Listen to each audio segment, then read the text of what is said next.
Now, I bet you didn't know there's almost two different forms of strata. There's a stratum. Stay tuned. We're going to tell you the difference.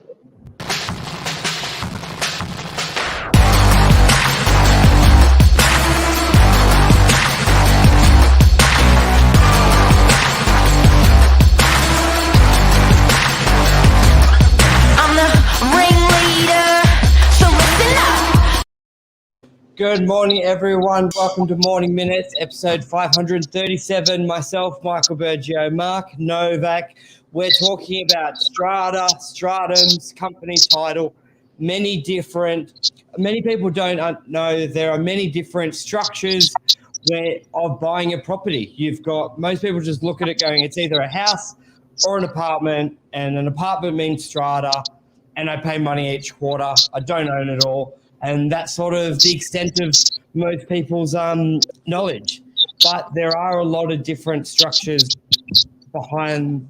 There's a lot of clicking on your end. There's a lot of other structures as well, where you've got strata, then there's stratum, then there's also a company title. So this morning, Mark and I will run through a couple of them. Morning, Mark. Oh, you threw in company title at the end. Yeah, this article we found has company, so it looks up in there. Shit. Look, guys and girls, strata, stratum, and company title. The real interesting one that really, I guess, an advanced investor or if you're living in blocks would realise is their stratum. The reason stratum was mostly invented was for horizontal subdivisions with shared space. So what that means is basically, should we unpack what strata is, Burge, first before we unpack stratum?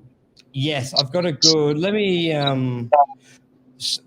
With a strata title, it is possible to subdivide the airspace above an area of the land. For example, a flat or a unit on a second or third, fourth floor in the block of flats. This title gives the sole right to a particular unit as well as the space enclosed by it. Therefore, the owner may lease, sell, or legally dispose of their unit in the same way as other freehold property owners. Each owner also has the undivided share of the land, which is common to all units, like common property, a courtyard, a garden, all that stuff as well. And then it's like all owners are part of a body corporate. So that's what a strata is. All right, can I put in kindergarten terms? Normal terms?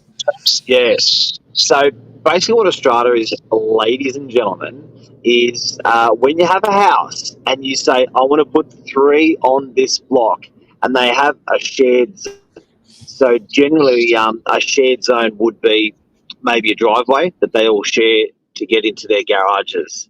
Or that may be a shared zone like a staircase to get into all of the units. You may choose, or you may have to choose, to say, okay, look, I can't achieve a Torrens title, which is your normal house title. There's shared zones here, we need to allocate them. So we're going to have 3 allocations for each owner, which is going to be to the airspace of their townhouse, in that example, or townhouse. And then we're going to have 1 allocation to common area. And then those 3 owners are going to share that allocation in the common area. In essence, that's strata, and in essence, that's probably the way we strata properties is one of the leading ways in the world. Where it gets complicated is when we arch over to stratum, which is bigger buildings, and that's when people want to start subdividing in a horizontal manner. Yeah, I think Michelle thinks the noise is coming from my end, but anyway, I was just having it on noise. Anyway, cool. So, and then also, a lot of people, we always get a bit of pushback Yeah, I think it is my end, my audio. I can't hear any noise. How are you guys? Can everyone hear Bert? Just give us a thumbs up if you've got a clear noise. I Seems to think, be coming through. Yeah, Michelle's saying. yeah, I think it's anyway. So it gets really bad for strata when there's a lot of tenancies. Like, use an example of 3 owners, 4 owners getting together. People don't think, oh, that's going to be fine. But when you're thinking 20, 30, 50 owners, then people's ears prick up and like, oh, there's chance for a disagreement here. Not to mention if you chuck in the commercial. Do you want to you do most of the talking, Mark, because it is pretty bad. Yeah, so with bigger buildings, so I'll give you an example, guys and girls. With bigger buildings, you get like we have Meriton and DY, and people are a little bit reluctant to buy. Were a bit reluctant to buy in a bigger building because that has 360 units, and to make it even more to be even more reluctant, there's a big commercial precinct in there. So that had, I think, about a massive Woolies and about 15 specialty shops, cafes, and stuff like that, restaurants, whatever they may be. Now, people are saying, look, I don't want to be in a big building and then throw strata into that, throw a commercial car park into that. It's a bit scary. I don't want to pay strata levies for the commercial guys. And furthermore, I don't want to have their problems because we've got enough problems being a block of 360. So, STRATUM, STRATUM, was developed for that purpose, where you're creating 2 strata schemes. Believe it or not, you can have 2 separate strata managers. There's 2 separate strata meetings. It's called STRATUM. So then the commercial guys, and particularly, say Harry Triggerboff owns those 12, 15 restaurants and shops. He doesn't have to worry about any of the residential guys meddling in his business, and the residential guys don't have to worry about him meddling in their business in the 360 units because it's a stratum subdivision. So it's quite clever. So you can imagine an incoming purchaser for Harry's property. If he sells it, they've got their own little strata scheme running. It's nice and tidy and portable, and they have their own interests at heart because they're all commercial. And then the residential people in the other stratum have their own interest at heart because they're all residential. I think that's so much better because it just moves along. Like, as you said, their own interests at heart, but they also know each other's stuff. Like, trying to get a residential owner of an apartment to understand the requirements needed for a grease trap flow or an exhaust or the waste management of downstairs, it can be a bit of a nightmare, especially if you get a party who really loves detail and needs everything, all I's dotted, T's crossed, and an action plan. And sometimes the commercial can be a little bit like, why do you, like, it doesn't even affect you.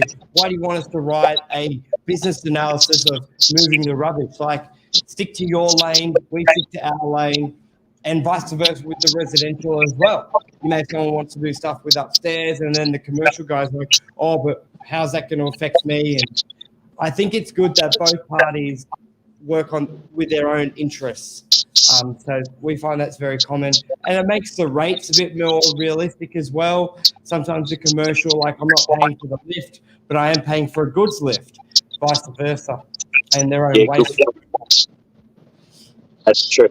And you know what, Michael, if anyone knows the DY Meriton, one would say, why don't you have Tower A separate strata? I didn't say stratum, a separate strata to Tower B. And the reason Tower A would not be able to have a separate strata to Tower B is because they've got a shared car park downstairs. Yes. And that is a reason, again, where stratum comes into place. Like, I know, for instance, sometimes vertical towers do them. So if you're a 50-story tower, they'll strata off the penthouse, 12 stories of penthouses, separate to the commercial, separate to the balance of the residential. I think we'll wrap it up, as Sean says. Too much sound distraction. Catch you next time. Yeah. All right. Thank you, everyone. Sorry about the sound. Sorry, bye.